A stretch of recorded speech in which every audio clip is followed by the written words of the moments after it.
আসসালামু আলাইকুম আরহামাতুল্লাহ। আজকে আমরা জানব শুধুমাত্র সূরাতুল ফাতিহা ৭ বার পড়ে এবং সূরা ইউনুসের ৮১ নম্বর আয়াতের একটি অংশ ৭ বার পড়ে পানিতে ফুঁক দিয়ে সেই পানি দিয়ে কিভাবে জাদু, টোনা, বান বা ক্ষতি নষ্ট করতে হয়। যত বড় জাদুগ্রস্ত রোগী হন না কেন কিংবা যত বড় বানগ্রস্ত মানুষ হন না কেন, যদি সহিশুদ্ধভাবে এই আমলটি করতে পারেন তবে অবশ্যই উপকারিতা পাবেন ইনশাআল্লাহ। ১০০ ভাগ সত্য ও সঠিক আমল। তবে মনে রাখবেন, এই রকম আমল কার্যকর হওয়ার জন্য অন্যতম শর্ত হল সহিহ ও শুদ্ধভাবে কোরআনের আয়াতগুলো পাঠ করা। অশুদ্ধভাবে পড়ে যতই ফুঁক দেন আর যাই করেন না কেন, তা কখনোই রোগমুক্তি বা শেফার কাজ করবে না। সূরা ফাতিহা এবং সূরা ইউনুসের ৮১ নম্বর আয়াতের অংশবিশেষ অবশ্যই সহিহ শুদ্ধভাবে পাঠ করতে হবে এই জাদুটোনা, বান ও ক্ষতি থেকে মুক্ত হতে। যেভাবে আমলটি করতে হবে তা হলো, প্রথমে ১ গ্লাস কিংবা ১ বোতল পরিষ্কার পানি নেবেন।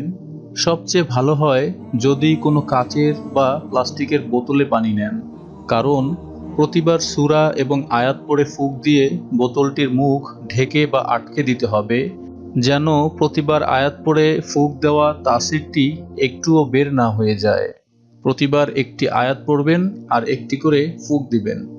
সম্পূর্ণ সূরা ফাতিহা বিসমিল্লাহ সহ একবার সহিহ শুদ্ধভাবে পড়বেন এবং শেষে একবার বোতলের পানিতে ফুঁক দিবেন, আবার সাথে সাথেই বোতলটি আটকে রাখবেন।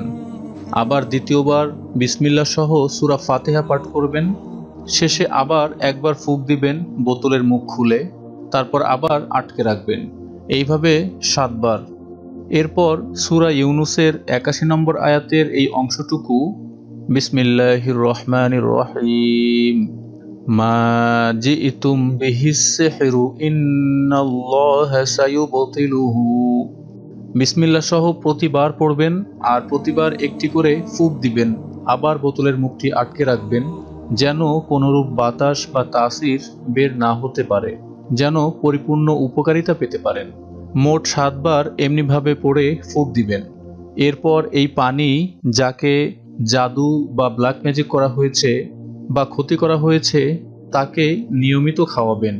সকালে পড়ে সকালে খাওয়াবেন, দুপুরে পড়ে দুপুরে আর রাতে পড়ে রাতে খাওয়াবেন। সাথে সাথে সেই পানি দিয়ে জাদুগ্রস্ত ব্যক্তিকে গোসলও করাবেন। লবণের উপর পড়ে ফুঁক দিয়ে সেই লবণ পারলে খালি পেটে কিংবা সকাল, দুপুর অথবা রাতে ভাতের সাথে খাওয়াবেন। খালি পেটে খাওয়ালে তাড়াতাড়ি উপকারিতা পাওয়া যাবে। এরপরও যদি কার্যকর না হয়, তবে সেই রোগীর বাসস্থান বা যে ঘরে সে থাকে সেখানের চারিপাশে এই ফুঁক দেওয়া পানি ছিটিয়ে দিতে হবে। ইনশাআল্লাহ আল্লাহ তাআলার অশেষ রহমতে উপকারিতা লাভ করতে পারবেন। তবে অবশ্যই উচ্চারণ সহিহ ও শুদ্ধ হতে হবে। আয়াতের মাঝে থামলে নিয়ম মতো উচ্চারণ করে থামতে হবে, আর মিলিয়ে পড়লে সেই নিয়ম অনুযায়ী পড়তে হবে। সূরা ইউনুসের এই আয়াতের অংশটুকু মূলত হযরত মুসা আলাইহিস সালামের ব্যাপারে নাজিল হয়েছিল, যখন তিনি ফিরআউনের সকল জাদুকে বিকল করে দিয়েছিলেন শুধুমাত্র এই অংশটুকু ব্যবহারের মাধ্যমে। আশা করছি আপনারা বিষয়টি বুঝতে পেরেছেন যে কিভাবে এই আমলটি করতে হবে। যদি নিয়ম অনুযায়ী সঠিকভাবে এই আমল করা যায়, তবে ইনশাআল্লাহ অবশ্যই সকল রকমের জাদু, টোনা, বান ও ক্ষতি থেকে মুক্তি লাভ করতে পারবেন। আজকের ভিডিও এই পর্যন্তই। আল্লাহ হাফিজ।